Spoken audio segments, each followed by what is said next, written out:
Tax ಹಾಲಿಡೇಯನ್ನು ಕೊಟ್ಟಂತ ಮೊದಲನೇ ಪ್ರಧಾನಮಂತ್ರಿ ದೇವೇಗೌಡರು ಅಂತ. ನಾವು ದೇವೇಗೌಡರನ್ನ ಕೃಷಿಗೋ ಅಥವಾ ರಾಗಿ ಮುದ್ದೆಗೋ ಅನೇಕ ಪತ್ರಕರ್ತರು ಅಲ್ಲಿಗೆ ನಿಲ್ಲಿಸ್ಬಿಡ್ತಾರೆ ಅಂತಲ್ಲಿ. ಆದರೆ IT ಇಂಡಸ್ಟ್ರಿಗೆ ಟ್ಯಾಕ್ಸ್ ಹಾಲಿಡೇ ಕೊಟ್ಟಂತ ಮೊದಲನೇ ಪ್ರಧಾನಮಂತ್ರಿ. ಯಾಕಂದ್ರೆ ಎಲ್ಲಿ ಬೆಳವಣಿಗೆಗೆ ಸಾಧ್ಯತೆ ಇದೆ ಅಂತ ಗುರುತಿಸೋದು ಇದೆಯಲ್ಲ, ಅದೊಬ್ಬ ನಾಯಕನ ಲಕ್ಷಣ ಅಂತಲ್ಲಿ. ಆಮೇಲೆ ಅದನ್ನ ಮುಂದೆ ತಗೊಂಡಂತ ಸಾವಿರಾರು ಜನ ಇರ್ತಾರೆ.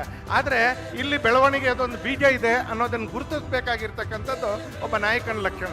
ಅದನ್ನು ಗುರುತಿಸಿ ಆ ಕಾಲದಲ್ಲಿ IT ಇಂಡಸ್ಟ್ರಿಗೆ ಟ್ಯಾಕ್ಸ್ ಹಾಲಿಡೇ ಕೊಟ್ಟಂತ ಒಬ್ಬ ಧೀಮಂತ ರಾಜಕಾರಣಿ ನಾಯಕ ಪ್ರಧಾನಮಂತ್ರಿ ಸನ್ಮಾನ್ಯ ದೇವೇಗೌಡರು.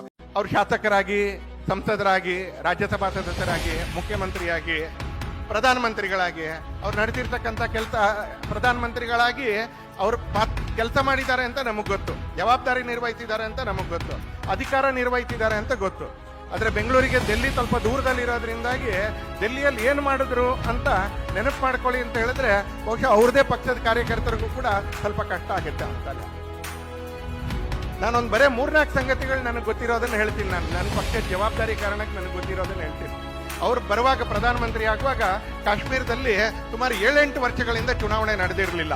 ಇವ್ರ ಹತ್ರ ಇದ್ದಂತ ಬಹಳ ಕಡಿಮೆ ಅಧಿಕಾರದ ದಿನಗಳಲ್ಲಿ 11-12 ತಿಂಗಳ ಅವಧಿಯಲ್ಲಿ ಕಾಶ್ಮೀರದಲ್ಲಿ ಚುನಾವಣೆ ಮಾಡಿ ಸೈ ಅನ್ನಿಸ್ಕೋತಾರೆ ಅಂತಲೇ. ಯಾಕಂದ್ರೆ ಆಗ ಕಾಶ್ಮೀರದಲ್ಲಿ ಚುನಾವಣೆ ಮಾಡೋದು ಬಹಳ ಸುಲಭ ಇರಲಿಲ್ಲ. ಇವ್ರಿಗಿಂತ ತುಂಬಾ ಜಾಸ್ತಿ ಬಹುಮತ ಇರ್ತಕ್ಕಂಥವ್ರು ಮಾಡೋ ಧೈರ್ಯನೇ ತಗೊಂಡಿರ್ಲಿಲ್ಲ ಅಂತದೆ. ಅಂತ ಕಾಲದಲ್ಲಿ ದೇವೇಗೌಡರು ಜಮ್ಮು ಕಾಶ್ಮೀರದ ಚುನಾವಣೆಯನ್ನ ಮಾಡಿ ತಾನೇನು ಅನ್ನೋದನ್ನ ತೋರಿಸ್ಕೊಡ್ತಾರ ಅಂತ.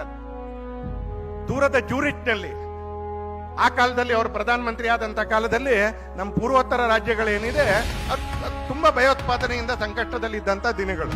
ಆಮೇಲೆ ಅಟಲ್ಜಿ ಕಾಲದಲ್ಲಿ, ನರೇಂದ್ರ ಮೋದಿ ಅವರ ಕಾಲದಲ್ಲಿ ಈಗ ಹೆಚ್ಚು ಕಡಿಮೆ ಮುಕ್ತಾಯ ಆಗೋಗಿದೆ. ಆಗ ಉಚ್ಚರಾಯದಲ್ಲಿದ್ದಂತ ದಿನಗಳು.